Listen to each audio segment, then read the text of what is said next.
చేసినాము. ఆ క్రమంలోనే ఇవాళ విజయం సాధించినాం. తెలంగాణలో 42% వాటాను విద్యా ఉద్యోగ రంగాల్లో అదేవిధంగా స్థానిక సంస్థల్లో ఇస్తామని కాంగ్రెస్ పార్టీ అసెంబ్లీలో తీర్మానం చేసింది. అదే రకంగా పిసిసి అధ్యక్షుడిగా అప్పటికి రేవంత్ రెడ్డి గారు ఉండే. రేవంత్ రెడ్డి గారికి రెడ్డిగా ఆయన వ్యక్తిగా ఉండి తన కులాము తన సామాజిక వర్గం యొక్క మేలు కోసం పనిచేస్తూ గతంలో కూడా కాంగ్రెస్ పార్టీ ఇచ్చినటువంటి హామీలను తుంగలో దొక్కి ఇవాళ స్థానిక సంస్థల ఎన్నికల్లో కూడా వాళ్ళే ఉండాలనేటువంటి కోరిక ఉండే.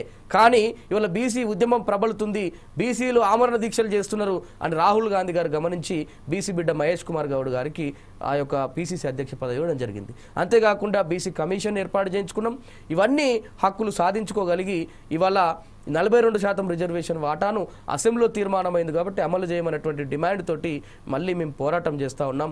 ఇవాళ కాంగ్రెస్ పార్టీ అధ్యక్షుడిగా రేవంత్ రెడ్డి గారు ఉన్నటువంటి సమయంలో ఉదయపూర్ డిక్లరేషన్ పేరిట ప్రతి పార్లమెంటుకు 3 అసెంబ్లీ టికెట్లు బీసీలకు ఇవ్వాలంటే అది తుంగలో దొక్కినాడు.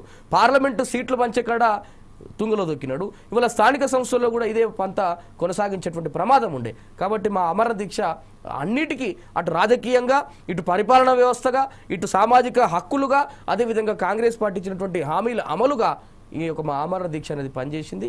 తద్వారా మేము రాష్ట్రంలో ఈ కులగణనను అదేవిధంగా 42% రిజర్వేషన్ కోసం అసెంబ్లీ తీర్మానం సాధించుకోగలిగినాం. ఇప్పుడు తెలంగాణ రాష్ట్ర ముఖ్యమంత్రి రేవంత్ రెడ్డి